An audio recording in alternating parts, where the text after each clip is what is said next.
growing up and life, what was that like? So it's in the UK, for example, one of the things or I've experienced would be, for example, everybody raises their child in silos.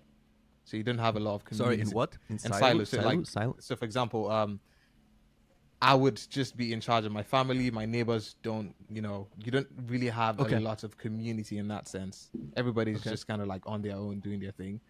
In Nigeria, it's a bit different because you have people within communities that, are really intertwined. So, for example, I Sure. could scold your child on behalf of you if you're not there, kind of thing. So you have a lot of yeah, it's a normal thing. No. Okay.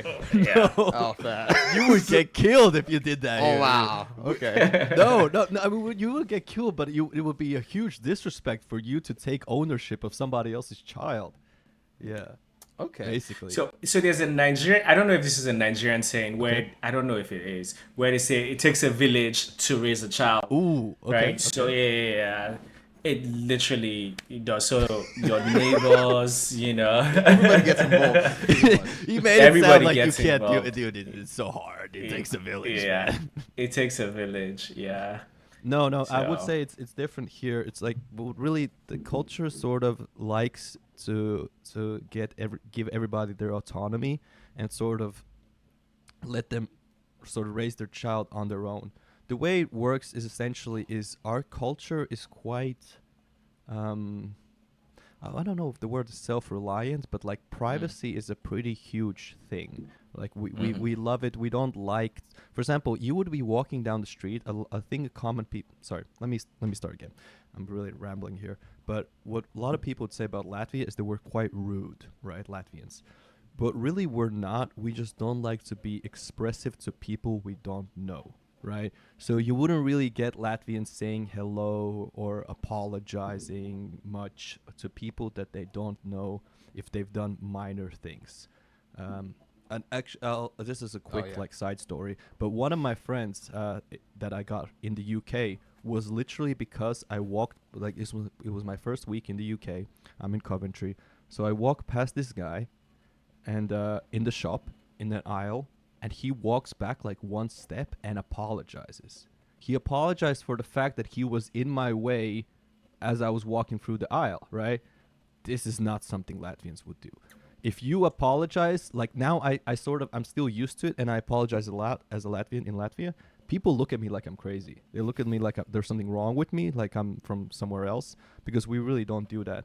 And the same thing comes to like raising your child. Most people, it's a thing they decide on their own and they have their own methods and yeah, you could not scold somebody else's kid. They would get very upset if you did that. That would probably ruin a relationship.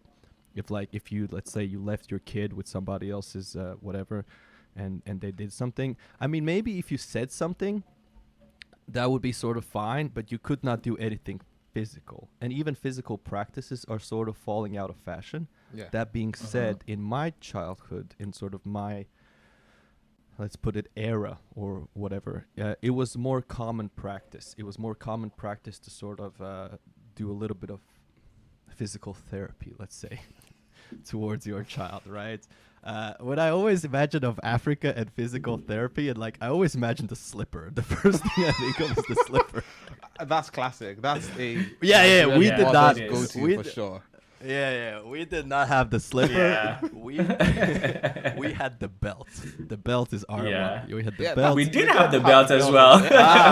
Yeah. Fathers go to. So the the slipper was for the moms and the belts were for the dads. Dude, I remember doing trouble, get my mom, like she would do something. Basically, she would try to punish me, and then she'd be like, "Wait till dad gets home." And then you're like Yeah. waiting for 3 or 4 hours, knowing what you just got was nothing, and it's gonna get way worse. Yeah, but now my parents are very much different, and yeah, and honestly, if you like my parents when they had me, they were like 22 years old. Man, I was stupid when I was 22. I was really stupid, and I'm 29 now, and I'm still kind of stupid, right? And I was even dumber then, and I can't imagine having children. I can't imagine like trying to teach them something. Now I'm 29, and I feel like if I got somebody now pregnant, I'd be kind of confident that I think I can manage it.